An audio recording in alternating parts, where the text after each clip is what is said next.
Okay, so here's the reading for the Persian Empire reading handout, which is in lesson 1.03. So documenting the Persian Empire. The Persians began to expand their empire in the middle of the 6th century BC. So that's around in the 500s. BC. They joined forces with another group called the Medes and took control of Nebuchadnezzar's Babylon. In a short time, under Cyrus the Great, they had taken control of a huge swath of land extending from the eastern edge of Europe to the western rim of the Indus River Valley. And you'll take a look at a map during the reading. Cyrus was an able warrior and made good use of the fine horses that thrived in the valley pasturelands of the Zagros Mountains. The mountains provided iron for weapons as well, but Cyrus kept control in other ways besides military force. Cyrus allowed conquered peoples to keep their traditions and cultures.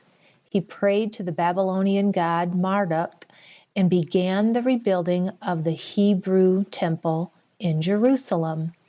He established provinces throughout the empire and appointed governors to oversee them. The result was peace and prosperity greater than anyone had seen before.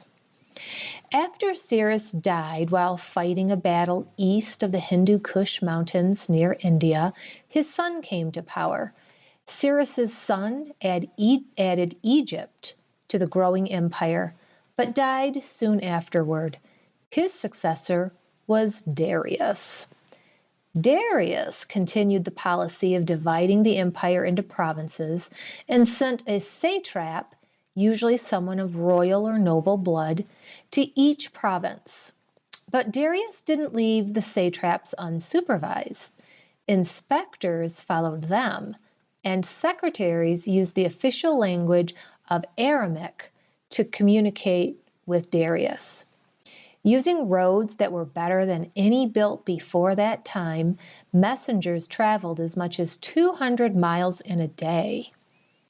Darius appreciated the best of what he saw in the cultures he conquered. When he had a new capital built at Persepolis, he used architectural designs and artistic styles from Egypt, Greece, and Babylon.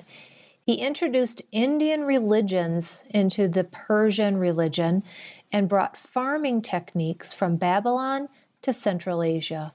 By the time of his death, Greeks on the west coast of the Aegean Sea were raising crops of Indian rice.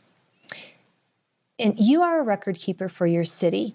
In the first column, list some facts that describe the accomplishments of Cyrus the First. In the second column, do the same for Darius the First.